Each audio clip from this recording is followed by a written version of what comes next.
Imagine a TV viajando no tempo para mostrar o passado em todo momento. Imagine a vida, as pessoas e os sonhos de outros séculos. Antigos privilégios. 500 anos do Brasil, Império na TV. Informação do passado para você aprender.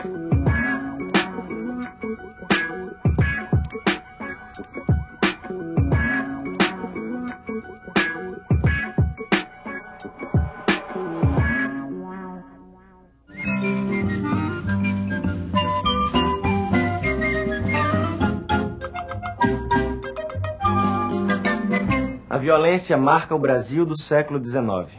A monarquia e a unidade do território foram conseguidas à força. O clima tenso aumenta com a volta de Dom João VI para Portugal. Dom João VI encontra Portugal em crise econômica e política. A Revolução do Porto impôs limites ao absolutismo. Os deputados das cortes portuguesas estão elaborando a nova Constituição do país. As decisões em Portugal irão afetar o Brasil. Pela primeira vez, deputados brasileiros são eleitos e vão à corte em Portugal defendendo a idealdade entre os dois países. Igualdade entre Brasil e Portugal? Que ideia mais besta! Ainda bem que os deputados brasileiros são 1/3 dos portugueses. Não vão conseguir aprovar nada. Já pensou? Brasileiros em altos cargos controlando o comércio. Eles querem... Agitação! Não vê esses jornais? Falam até de independência. Cruz, credo! Não deviam ter acabado com a censura. As cortes de Portugal ordenam a volta do nosso príncipe regente. Sei que Dom Pedro I não irá. A campanha do nosso jornal é um sucesso. Temos umas 8.000 assinaturas pedindo que o regente fique no Brasil. Este abaixo assinado pede vossa presença no Brasil, Alteza. Várias províncias o apoiam. Temos que construir um grande império russo-brasileiro. Minha presença aqui interessa a todo o povo. Como é para o bem de todos e felicidade geral da nação, estou pronto. Ele fica! Ele fica! Ele fica! Ele fica! José Bonifácio defende a independência política do Brasil, mas como reino irmão de Portugal. A proposta consegue o apoio de uma parte da elite brasileira e agrada em cheio a Inglaterra. Como é essa história, Joaquim? Os ingleses têm uma antiga aliança com a dinastia dos Bragança. Ter membros da mesma família nos tronos de Portugal e do Brasil é muito bom para os britânicos. Mantém privilégios comerciais que dão lucros para a Inglaterra. Mas Lisboa queria continuar mandando no Brasil. As cortes enviavam ordens e ameaças. Destituíram os ministros. Anularam a convocação da Assembleia Constituinte. Ameaçam fazer uma guerra. Precisamos de defesa militar. Vamos reunir o conselho. O príncipe deve ser informado.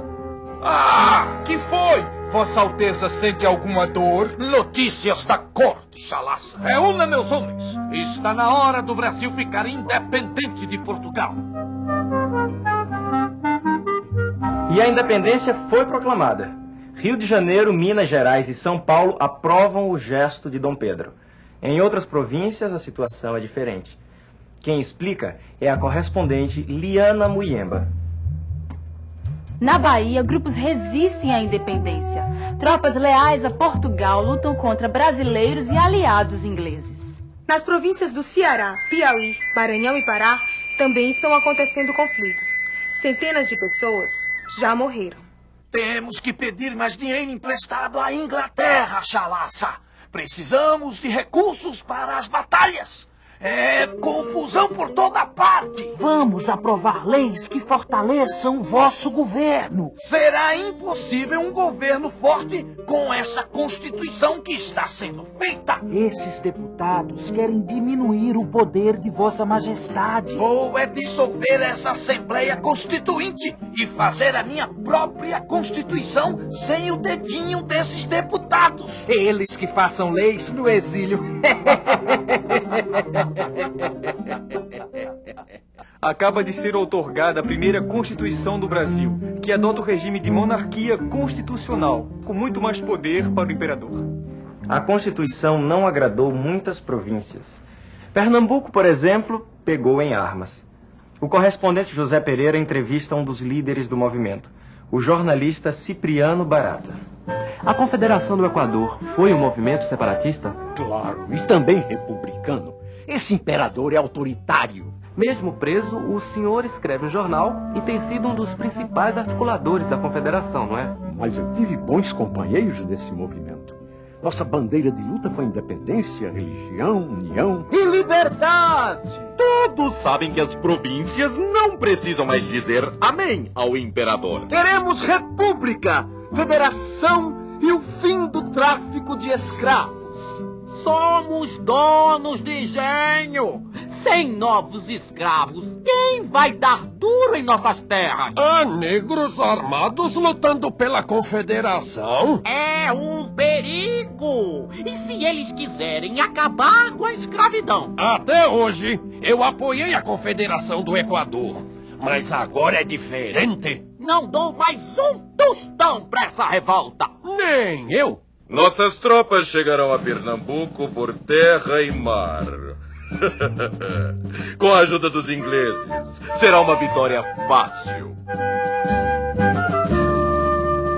As tropas do imperador massacraram o povo. Ninguém tem coragem de enforcar esse frei! Chame a tropa! Fogo! E o que o senhor pretende fazer agora? Resistir até o fim, com ideias e a força da palavra. O reconhecimento da independência foi trabalhoso dentro e fora do Brasil. E custou caro. 2 milhões de libras! É o preço da independência. Portugal exige essa fortuna como indenização. Mas não temos esse dinheiro! Era bom pedir um empréstimozinho à Inglaterra. No Brasil imperial, a dívida externa aumentava a cada dia. Havia guerra por mais território, crise econômica e política. Mas um novo fato chama a atenção de Dom Pedro I. Joaquim Vaz. Em Portugal, a morte de Dom João VI gera uma disputa pelo trono. A briga entre os irmãos Dom Pedro I e Dom Miguel deixa os brasileiros insatisfeitos. Muito bem. Dom Pedro agora só pensa em colocar a filha no trono de Portugal. Não liga mais para o Brasil. Fala baixo, Bentinho. Mas tá no jornal. Viu no que deu? O Banco do Brasil faliu. Virgem Santíssima. Mataram o Líbero Badaró! Líbero Badaró escrevia críticas ao imperador neste jornal.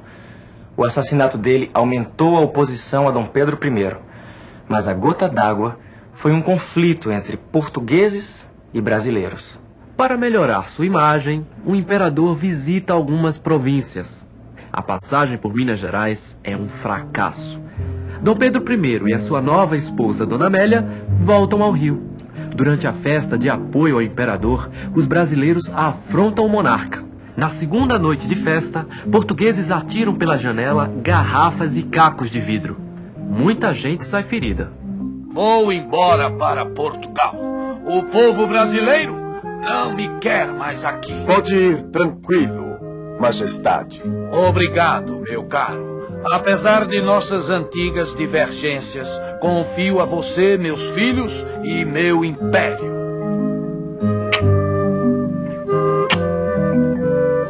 Foi estabelecida a regência trina até que o príncipe pudesse governar. O brigadeiro Lima e Silva foi um dos 3 regentes. O padre Feijó tornou-se um poderoso ministro. Não adianta reclamar, Bonifácio. A Câmara aprovou o meu projeto de lei. Foi um golpe! Eu sou o tutor de Dom Pedro de Alcântara! Era! A partir de agora, você é nosso prisioneiro! Guardas! Com o fim da regência trina, Padre Feijó se tornou o regente do império. Conflitos e revoltas começaram em todo o país. No Pará, aconteceu a cabanagem. Gente pobre, como esse tapuio que morava em uma cabana, deu nome ao forte movimento popular. A cabanagem reuniu índios, negros e mestiços numa luta contra o poder central. As tropas do Império são violentas demais. Elas querem acabar com a gente. Nós chegamos a colocar você como presidente popular do Pará. Criamos um governo independente, um governo dos cabanos. A gente não quer mais receber ordem de português rico, não. É isso mesmo. Enfrentamos uma epidemia de varíola. Perdemos Belém. Estamos sem o apoio de outras províncias, mas continuaremos nossa luta. Enquanto a cabanagem acontecia no Pará, no Rio Grande do Sul havia a Guerra dos Farrapos. Acompanhe com José Pereira. Diferente da cabanagem, no Rio Grande do Sul a briga é entre os ricos, donos de terra e gado, contra o governo imperial. Acompanhe. O sal espanhol é muito caro. Os escravos custam uma fortuna. Isso aumenta o preço do nosso charque. O governo não ajuda. O charque uruguaio paga 4% de impostos. E o nosso paga 25%. E mais imposto sobre nossas terras. O Rio Grande do Sul é a sentinela da fronteira. Merece consideração e respeito. Serão 10 anos de guerra entre os gaúchos e o Império. Os revoltosos proclamam a República Rio-Grandense. Depois de muitas batalhas, Bento Gonçalves é preso. Ao lado da esposa brasileira Anita, o italiano Giuseppe Garibaldi também participa da rebelião farroupilha. O casal viaja com os farroupilhas através dos Pampas gaúchos. Os rebeldes vão a Santa Catarina e proclamam a República Juliana. Mesmo preso na Bahia, Bento Gonçalves foi aclamado presidente do Rio Grande do Sul. Um ano depois, ele escapa. Era o que faltava para a queda de Feijó. O farrapo escapou por culpa do regente. Todas as revoltas são responsabilidade do Feijó. Ele acabou com a liberdade de imprensa. Ele quer libertar os negros. Está na hora de mandar esse Feijó passear. Eu renuncio. Feijó é substituído pelo senador Araújo Lima. O novo regente tem trabalho para conter as rebeliões. No Rio de Janeiro, a maioria achava que os conflitos na regência aconteciam porque o Brasil era um império sem imperador. Veja com a correspondente Liana Muyemba. Os liberais desejam Dom Pedro de Alcântara no trono, mesmo sem ter idade para assumir o governo. E o povo também. Queremos Dom Pedro II. Embora não tenha idade. A nação dispensa a lei. E viva a maioridade! Uma comissão de senadores e deputados liberais está com Dom Pedro de Alcântara no Palácio da Boa Vista, no Rio de Janeiro. Liderados por Antônio Carlos de Andrada, irmão do ex-ministro José Bonifácio, os liberais acabam de dar um golpe. Convenceram Dom Pedro a assumir o trono imediatamente. Dom Pedro, o senhor deseja assumir o cargo de imperador do Brasil com apenas 14 anos? Quero. Já? E qual será a primeira medida do seu governo? Será organizar meu novo ministério. Dom Pedro II continuou seus estudos e os liberais passaram a governar o país. Logo, o novo ministério caiu. Motivo? A Guerra dos Farrapos. O governo de Dom Pedro II perdoou presos políticos, inclusive os farroupilhas. Mas os rebeldes continuam em guerra.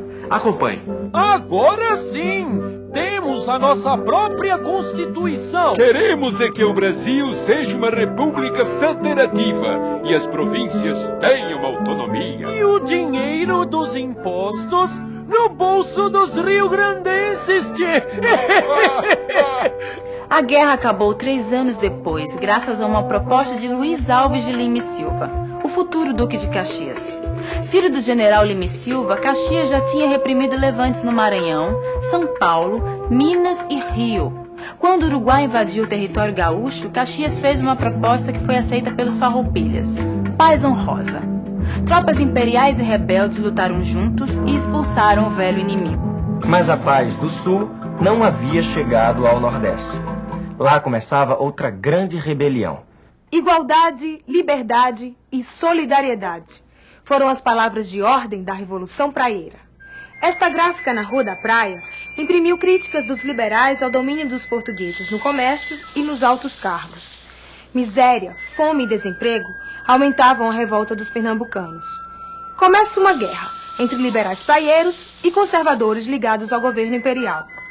No Manifesto ao Mundo, os revoltosos defenderam o voto para todos, imprensa livre, reforma no poder judiciário e uma nova constituição que acabasse com o poder do imperador. A Revolução Praieira foi derrotada. Os revoltosos foram torturados, presos e exilados do país. A Revolução Praieira foi o último grande movimento de contestação e resistência ao Império. Depois dela viriam 40 anos de monarquia.